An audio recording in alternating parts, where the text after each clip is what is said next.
Welcome to the Southern New Hampshire University Week in Review, where we recap the past week's events in Penmen athletics. Women's lacrosse split a pair of games last week with 16th-ranked Merrimack College and Queens College of New York.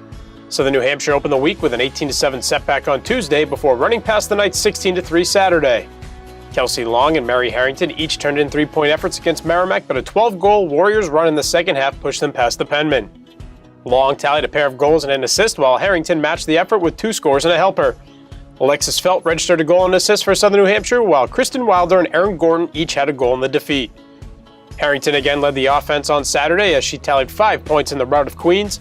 Harrington netted a pair of goals and handed out 3 assists, while Wilder scored 4 times and added a helper in the win.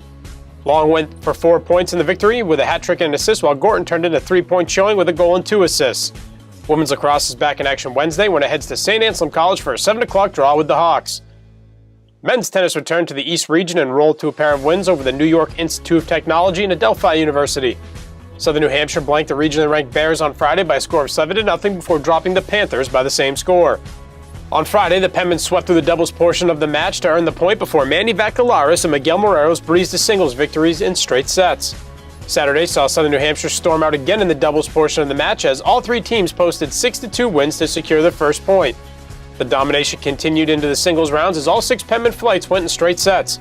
Vaccalaris and Miguel Moreros again highlighted the singles matches as they secured their points with 6 love wins in the second set against Adelphi. Men's tennis is back in action Friday when it welcomes Queens College to the SNHU tennis courts.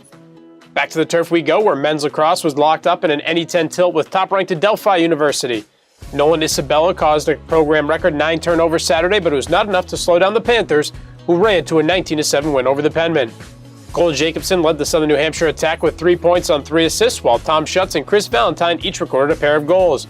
Landon Gogwin extended his personal point streak to 6 games, as did Stephen Dubois, as the pair each had a goal in the setback.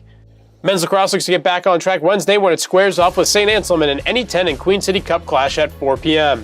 Softball opened Northeast 10 Conference play last week with a Saturday doubleheader at American International College. The Penmen swept the Yellow Jackets by identical 3-0 scores to move to 16-4 overall and 2-0 in the NE10. Emily Carbonell stakes Southern New Hampshire to a 1-0 lead in the opener with an RBI single before a sac fly off the bat of Emily Critch extended the lead to a pair. Jordan Wade capped the game scoring in the third when she connected on a solo shot to make it a 3-run affair. Maddie Baroni dazzled in the circle again for the Penmen as she twirled a 2-hit shutout that featured 9 strikeouts and just 1 walk. Game 2 saw the Penmen push across 3 runs in the third to secure the series sweep. Carbonell's second RBI single of the day broke the ice before Gabby Vachon delivered a 2-run single to put the game out of reach. Olivia Strasser fired her 3rd shutout of the season as she methodically shut down the Yellow Jackets on 5 hits, 4 strikeouts, and just 1 walk. After softball's single game with Post University today, the Penmen will host Franklin Pierce University Friday in Hudson at 4 p.m. Baseball wrapped up the week with a Sunday split at the University of New Haven. The Penmen rallied from a 3-run deficit in the 9th inning to take Game 1 7-4 before stumbling in Game 2 1-0. Down 3 entering the top of the 9th, Josh Zaberski knocked in a run with an RBI single to trim the deficit to a pair.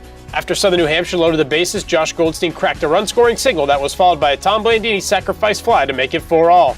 The Penmen proceeded to load the bases for Sam Henry, and he delivered a 2-out, bases-clearing double to put the game away. Game 2 was an offensive struggle as the Chargers took advantage of a Southern New Hampshire miscue to scratch across an unearned run. Wes Tobin was the tough luck loser for the Penmen as he fanned 12 and allowed just 3 hits and no walks in 8 innings of work. That's it for this week's Southern New Hampshire University Week in Review. Check back next week for a full recap of this week's events in Penmen athletics.